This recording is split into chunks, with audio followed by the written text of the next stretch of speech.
Hi, I'm Lou Ann Hunt, and welcome to the October edition of Lynchburg 360. Cold, rainy weather is back, which means that the flu season is upon us as well.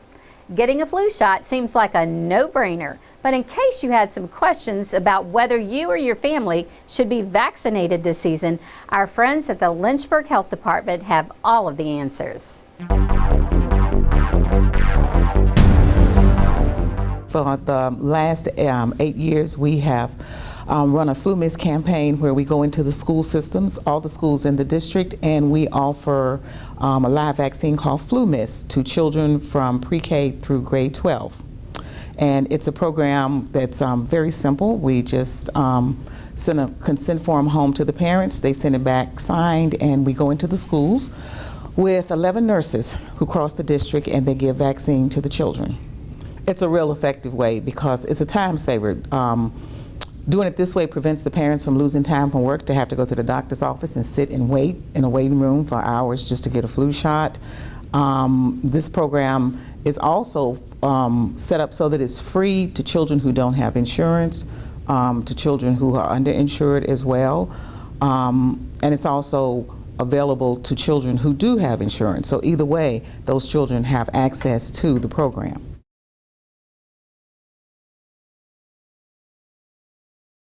The flu mist is administered nasally, up the nose, which makes it really convenient for the children because when the kids see a needle, they try to just have a fit about that, and some adults as well.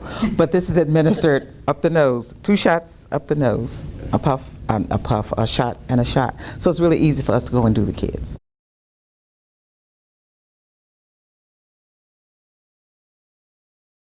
Absolutely, because it keeps our children safe, it keeps their families safe and healthy, and that spreads out into the schools, into the communities. So it's really effective. Children aren't, bless their hearts, they just love to touch and hug and all those kind of things. They're very social creatures. So when they carry the allergerms, they spread them to everybody else, and they open doors and they open lockers and they just transfer their little selves all over the place. So hopefully this is a way of keeping everybody healthier.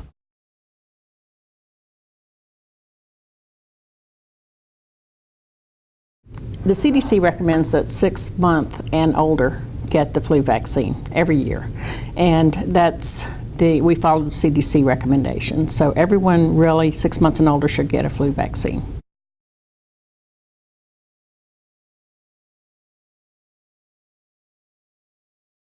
We offer flu vaccine both in the health department and through our flu miss program in the schools.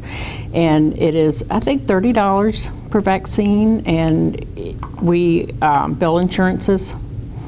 Usually don't have any problem with that. And as far as the kids are concerned, we will bill their insurance, or if they're underinsured or uninsured, then we give them the free vaccine that we get through the federal grant program.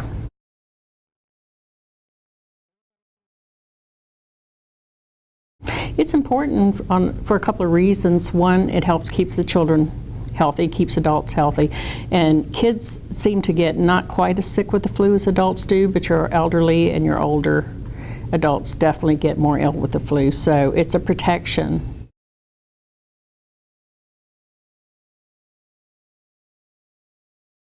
If you have an allergy to any components of the flu vaccine, then you should not get it unless you talk to your doctor. You know, it's not recommended that you get it. For children with flu mist, if they have an allergy to any component of the vaccine, or if they have asthma, between the ages of 2 and 4, you know, if they have asthma, then it's contraindicated for them. And the flu mist is available to adults up to age 49.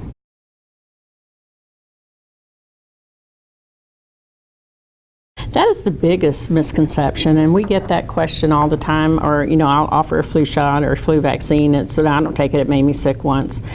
Years ago, it did make people a lot sicker than it does now because the flu shot was a live vaccine, and then they stopped making live vaccine, so it's an inactivated or not live vaccine, so that it is not able to make you sick. So if you get sick, and I always tell my patients this, if you get sick, it's because you were going to get sick anyway. You were incubating some type of virus. So it's an encouragement to continue to get your flu shot.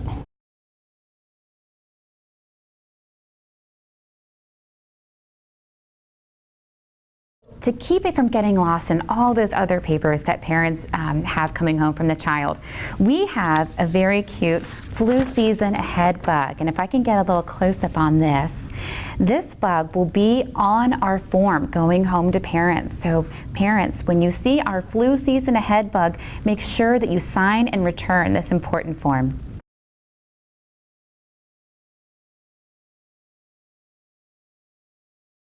Well, there's three main reasons that parents should have their children get the flu mist. The first is to protect the health of the child. The second is to protect the health of others. And the third is that the flu may be a little bit more widespread than you previously thought. So to protect the health of your child, we all hate children seeing them sick, and especially when it's your child. You know, their throat hurts, they're coughing, the nasal congestion, they have body aches, and you want to protect them from just feeling bad. And as well as it keeps them out of school, so you want to protect them against getting behind in their education. The second reason is to protect the health of others, especially those in high-risk populations. So when I say high-risk population, I mean those that when they get the flu, they have a greater likelihood of having a serious complication arise. So that includes people like pregnant, the elderly, the very young, and those with chronic conditions like diabetes or cancer. So you may have grandparents that your child loves to go visit, you may be pregnant yourself or have another small child at home, and you want to protect those loved ones. And really, we're all connected to the larger community in some way. So protecting your child, you're actually protecting everyone else. The third reason that you should have your child get the flu mist is that the flu is actually a bit more common than you might have thought. The CDC estimates that each year, on average, between 5 and 20% of the population comes down with the flu. So that's from anywhere from 16 million people to 60 million people each year. So don't become one of them, don't let your child become one of them, and make sure they get the flu mist this flu season.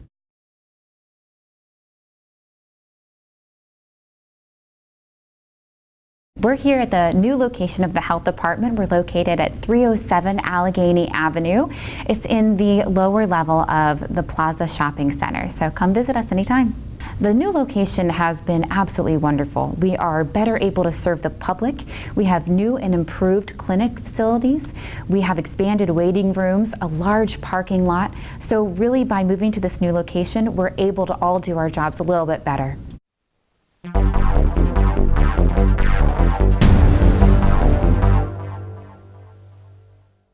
Homelessness can be a problem that's hard for people to relate to unless they've been in that situation themselves at one time. So a local arts and humanities organization decided to give some of our local homeless people a voice by giving them cameras. The result is an art exhibit that ought to open some eyes.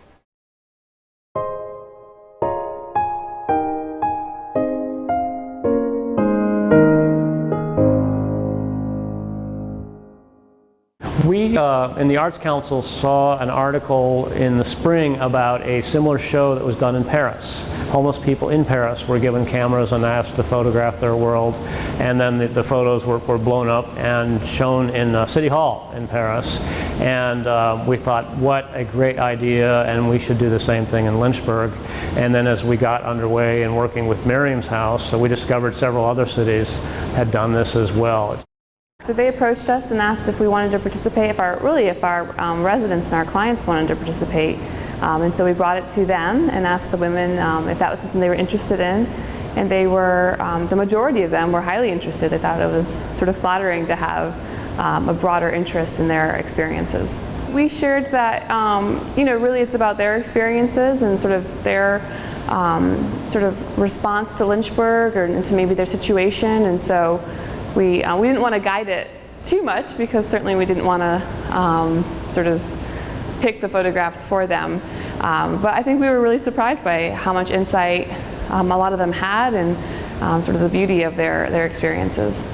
Extremely impressed with the sense of vision, composition, awareness of color and structure and texture that many of the women had.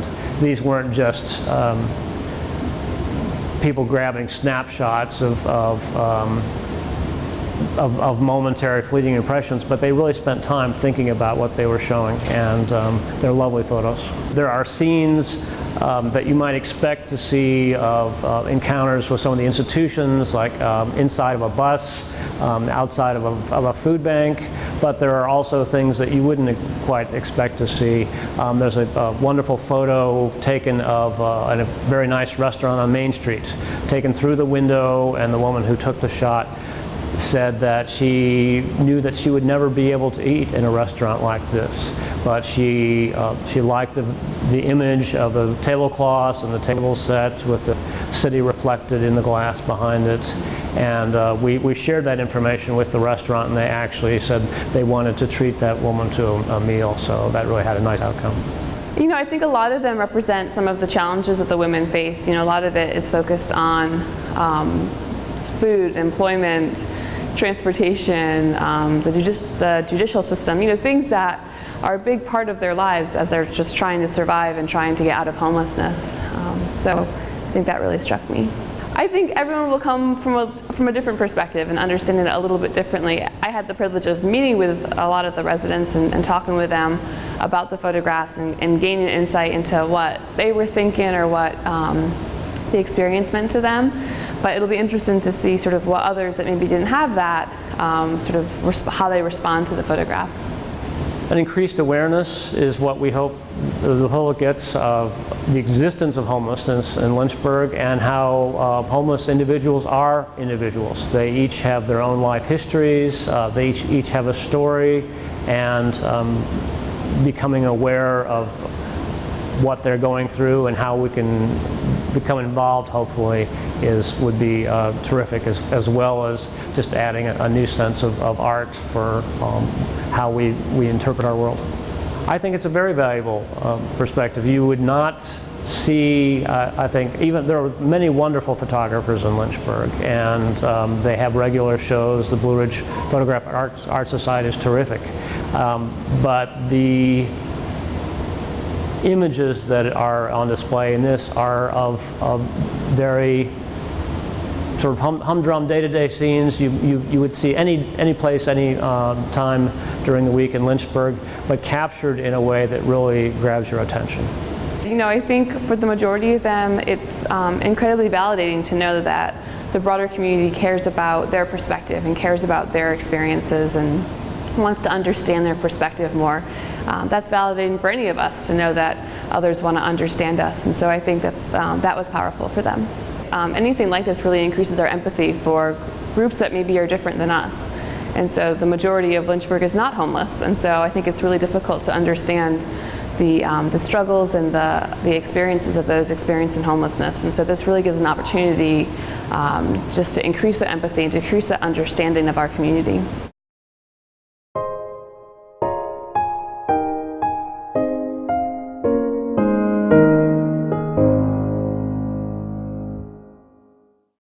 With all the rainy weather we've had recently, protecting your home from the elements is one of the most important jobs of being a homeowner.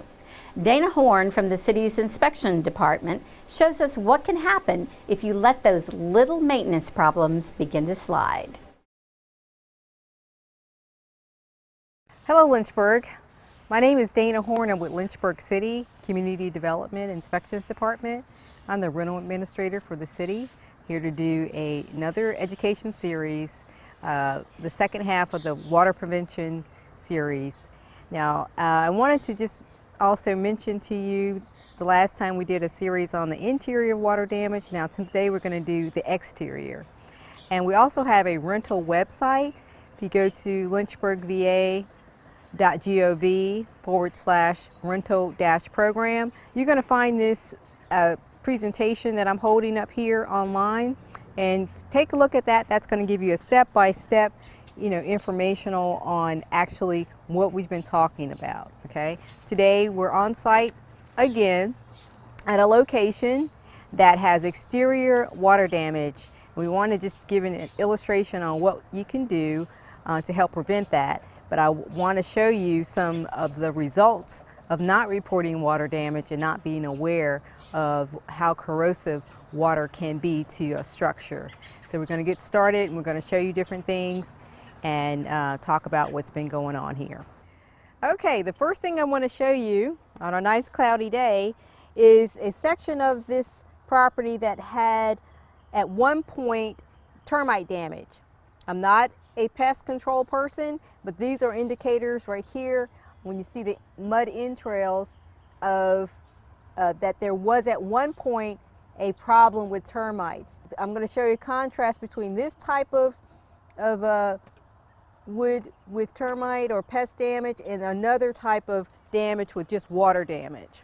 All right, so we looked at that one section of the area of the house just with the past pest damage. Now, I wanted to point out that this house is set up on piers, so it's kind of the main house is set up high. Now, this was discovered during a roto inspection, but as you can see, we can keep on moving down across. We're going to go around this whole area and look at the actual enclosure. It was a wood enclosure of this area here, and the wood has just deteriorated severely. Plus, this particular structure had infiltration of water from the roof area, soffits, and the fascia. As you can see, we're looking at the tree overhanging on the roof as well as a large hole under the soffit area, and this had to be the old hidden gutters as well as the fascia. It's been repaired over the years, but it's still leaking, so it's causing infiltration of water to get behind the walls, splashing on the ground up against the wood on the ground there and causing the deterioration.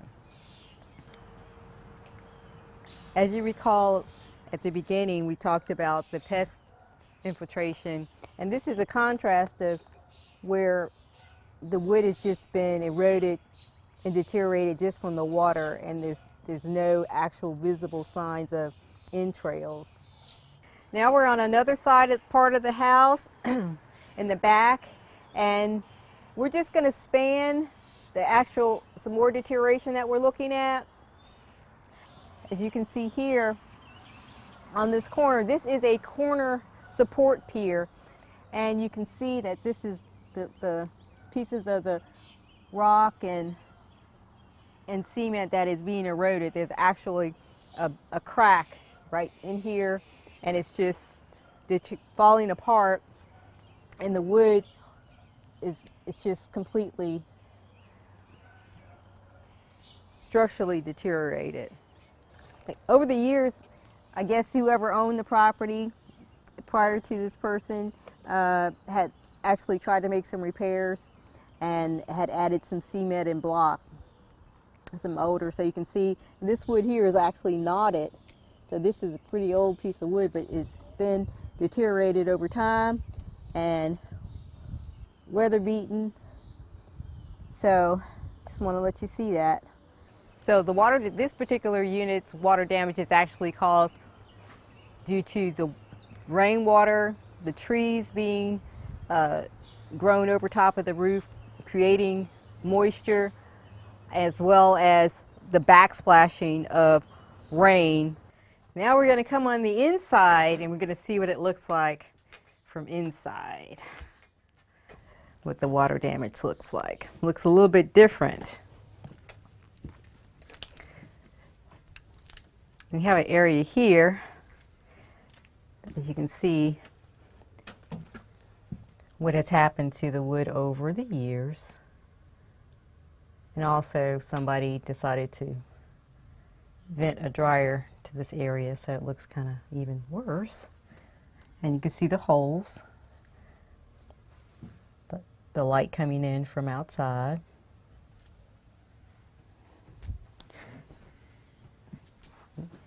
This here on this side is where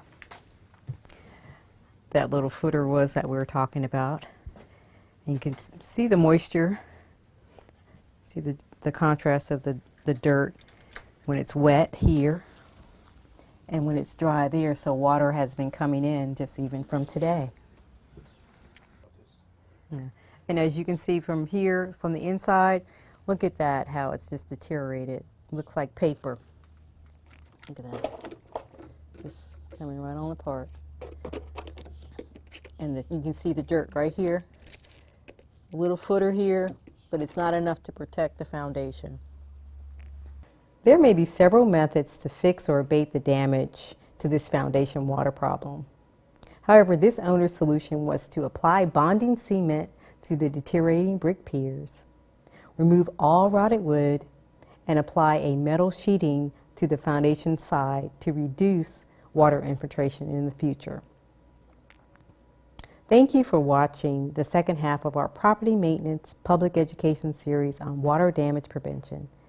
To download your own water damage prevention guide, please visit www.lynchburgva.gov/rental-program. Look under Resources.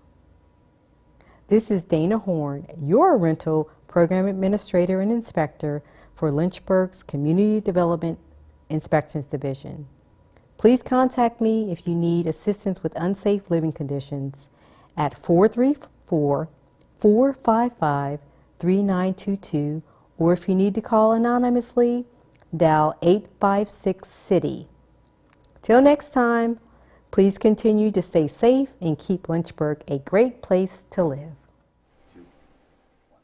That's it for this edition of Lynchburg 360. We're inside because it's pouring rain outside. But don't let the weather stop you from getting outside this month to enjoy the view.